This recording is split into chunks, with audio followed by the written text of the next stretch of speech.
Hey YouTube, Hester 781. So today on the table, some sort of Honda. Yeah, I probably should have been more prepared. I think it's like a GX270, right? Because it's got the 1-inch shaft. It's a decent sized motor. Given to me by the same friend of mine who I rebuilt the last Honda, which I also think was a GX270. He knows nothing about it. Same thing, his work was going to check it in the dumpster. It's just been sitting on the back shelf for a while. The fact that they kept it tells me that something must be good, but you never know. So figured I'd turn you guys on. Let's tear into it, see what kind of state we're in, and see if we can bring it back to life.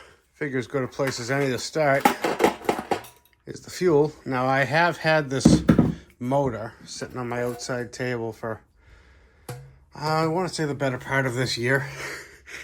Let's see. It's not the worst. I don't see much rust. I see some crap. Probably some water in there, if I had to guess. But all right. Now we know what we're working with. As a matter of fact, I remember it was like just at the end of winter, like still snow on the ground, but not quite spring yet. Sorry, rolling into you guys. I feel compression, so that's a good sign. There's something strange going on with this oil drain. It looks like it's literally just a tube, and if I unhitched it from there, it would start draining out. So hopefully that hasn't been letting water in. It's low. I kind of want to start by draining the oil on this thing. I feel like I didn't notice that right away. Oh, screw it. We'll see if it runs first. And let's peek at the filter. The reason I would want to change the oil is if there was any water in there. It's probably settled to the bottom, and it would save us from cleaning up a milkshake later. But I'm the king of 20/20 vision, haven't I told you? My hindsight is impeccable. Now remember, the last one was missing the gasket under the filter, and that's what killed it. Place your bets. All right, this has the gasket, so that's good. Filter doesn't look the worst. I'm talking about this rubber right here. A lot of times that'll stick to the old filter. You throw it away, you put a new one on, no one has any idea. It starts sucking all this fine dirt right past the filter, and then, there goes your rings. And pull that spark plug. See how it looks. See if we got spark. And go from there.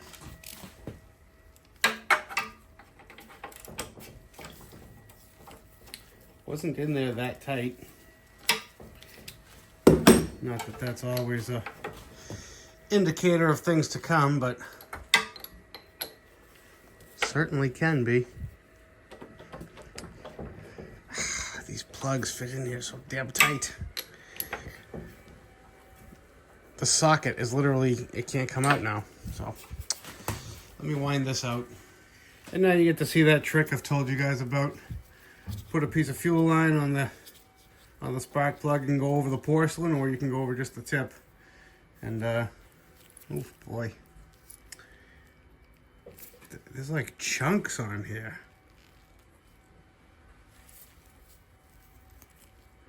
But yeah, if you have a spark plug in a hard to get to area, that'll save you. So I've cleaned that up, and the gap was less than, I want to say less than 15 thousandths. So I opened it up to about 30 because I felt like that was way too tight. So now,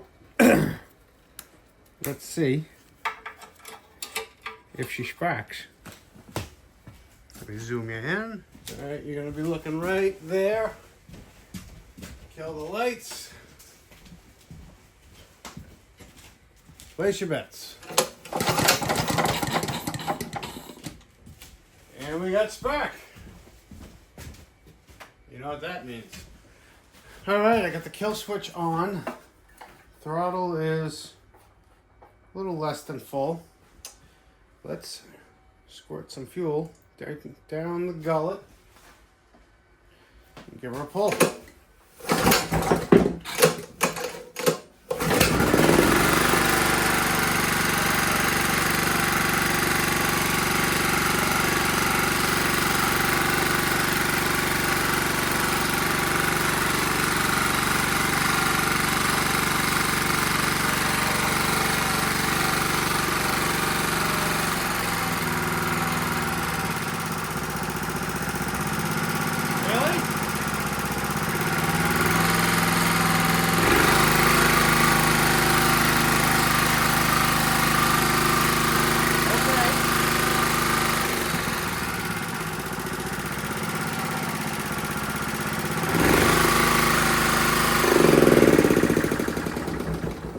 Well, I kind of hoped this was going to be a longer video. Huh. Well, I don't know what to tell you guys. This one turned out to be kind of boring. Well, I feel like we might as well keep going with this one. I'd like to drain down the carb anyway, because you know there's going to be some sort of crap in there. Whether it's water or what, but I really thought that this thing was going to be I mean, not bad, but a little bit of a fight. So, I guess I'll show you guys how I put away motors for long-term storage.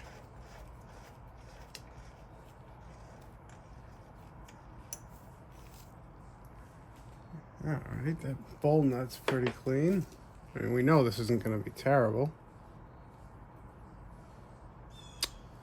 There's maybe the slightest hint of water settling at the bottom. But that's it. Let's give it a little. Yeah. She's clean as a whistle. There you go. A little bit of crap you can see on the bottom there, but guys, this thing has been sitting outside on my workbench for 8 months, 10 months. Interesting. That's all I'm gonna say. And the last thing I'm gonna check is this sediment bowl. Gotta be careful with these. They're extremely shallow, so you gotta use a 6-point socket. Guess if I put my cup under there, I'll have a better chance of catching the fuel, right?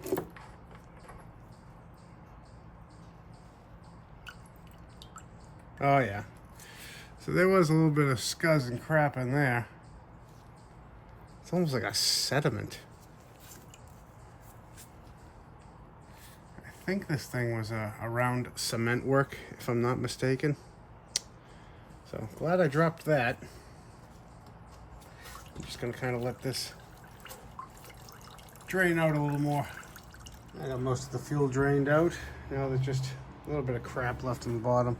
I usually just take a paper towel and I will stuff that in. These Hondas have a nice wide mouth. Sop up what little bits on the bottom there, and then just let this air dry the rest of the way. And that's just one swipe of the crap that's sitting on the bottom of this tank. I mean, but hey, I'll take crap over rust any day.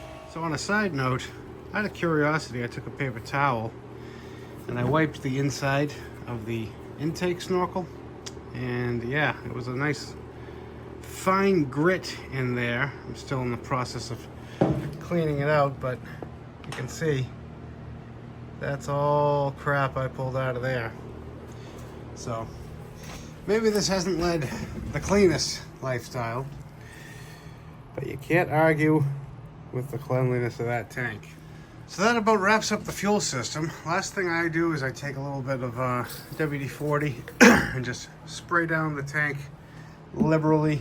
I'll spray a little up into the fuel shutoff. I'll spray into the bowl, up into the main jet, and then that's done as far as the fuel system is concerned. So here's what settled out of that.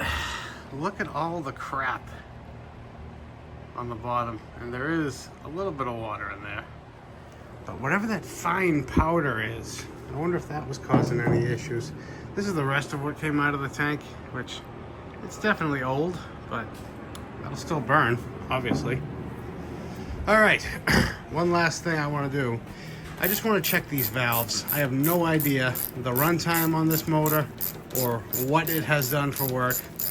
So before I put this on the shelf as a known good motor and ready to send off, I just want to double check. Of course, I can't remember off the top of my head what this is supposed to be as far as specs, but that's what Google's for, right? And there is some clearances. Let me tuck that back up out of the way. Intake's all the way open. Wow, that's a little excessive. Put the exhaust down. Yeah, let me look up what these are, because at first this doesn't feel too good. And the answer is 15 millimeter for the intake, or 6 thousandths for the intake, and 20 millimeter or 8 thousandths for the exhaust. So I want to see where we're starting from. So 20, way too loose. Let's try 25, way too loose. Let's just go right to 40. Way too loose. Jesus. This thing felt a little funny. I mean, you know, Monday morning quarterback, of course, but felt a little funny pulling it over, but it didn't, I mean, you guys saw, it didn't like rip the cord out of my hand. And how about 50? Okay, we're just gonna have to stop there because, well, screw it. Let's see where it stops. How about 65? Okay, finally doesn't fit.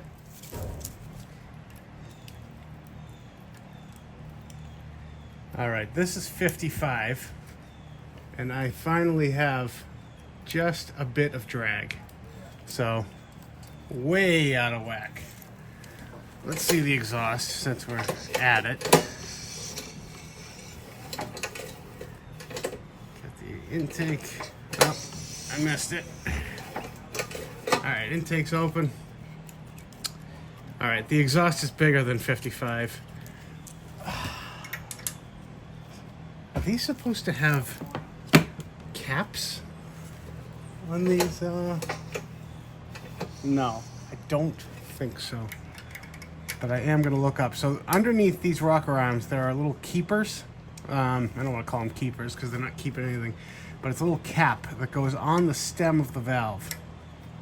And it sort of goes in between here and there. And I'm wondering if these are missing and possibly sitting at the bottom of the oil. The sump. Definitely a possibility. I'm just kind of peeking. All right, let me do a little research. Turn you back on in a second. And after minutes and minutes of painstaking research, I have come to the conclusion that I'm not sure. So I found a video on rebuilding a Honda GX270, and it was by a YouTuber, a handsome guy, something Pester or something, I don't know.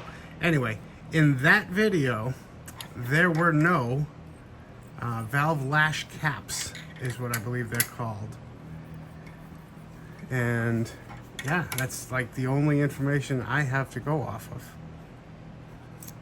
So what I'm doing right now is I put a wrench to loosen these, and the adjustment happened to start moving with both of them, which I'm assuming is why they have both loosened up.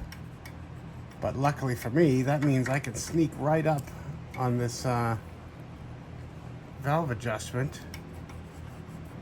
and make a nice little drag. And then hopefully I can lock it in proper. And of course I went backwards because dyslexia. Only I could mess up a free meal. All right, we gotta go a little more. We're gonna get it again. There we go. So yeah, every now and again you can get lucky. Tighten that down, back it off just a tickle. You can see how close it gets to tight and too tight. Now, don't do the same thing twice. I want to go up and up with the right hand, down with the left. Yes. And perfect. Just the right amount of drag. Now let's do the, we'll give it a pull, spin it around a little bit. Double check. Yes, there we go. Time for the exhaust.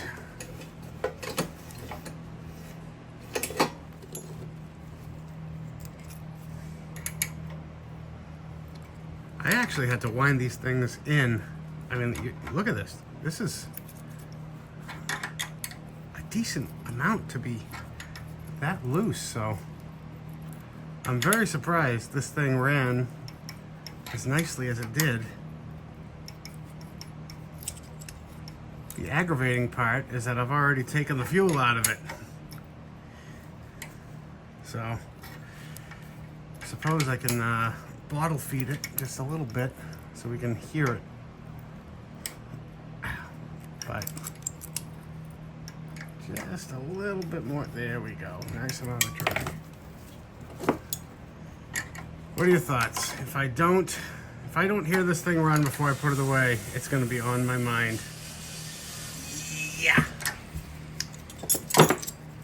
I'll have to think about it. Just a quick little spin.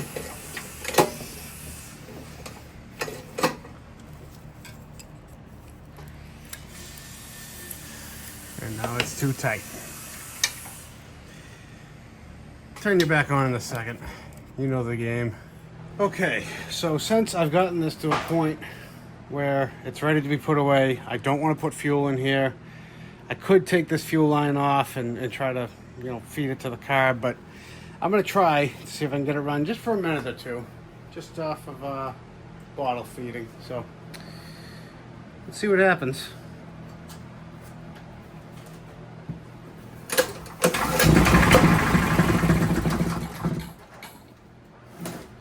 Close.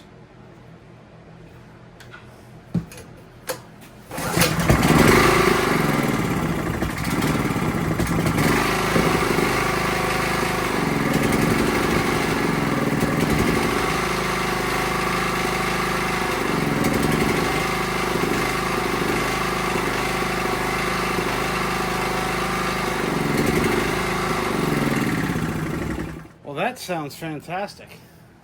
I didn't think it sounded bad before, but it definitely seems a little smoother, a little quieter. I mean, how can it not be now that we've taken the valves in a good 50, what do you call it? 50 thou? I don't know. Thousandths millimeters. Didn't put the spark plug back on all the way. That would have been fun to find out later. Sweet. Now the question on everyone's mind, do we have a milkshake? No? No, just some low, dirty oil. Perfect. And that's going to wrap this one up, guys. Just gave it a quick wipe down with some WD. Turned out to be a great little engine. I did order a proper drain bolt, we'll call it, drain plug. That's going to be here probably a couple days. I just don't like this hose. I don't know what's supposed to be on there. If that's like, I don't know. I think it's missing something. So I don't like it. I'm gonna change it. I know they do sell a tube that makes oil changes easier, But I'm not interested in that now because I have no idea what this is going to go on, if it's going to go on anything. I am also not going to worry about changing the oil. When I get the plug, I'm going to tip it back, throw the new plug in, and probably just top it up. But like I said, this is going to sit for, years. And whenever it does get taken out, that's the first thing that always gets done is dump the oil, put fresh in, because now I know everything else on this is a time capsule ready to run next time I need it. So I want to thank you all again for liking, watching, commenting, subscribing, and we'll catch you on the next one.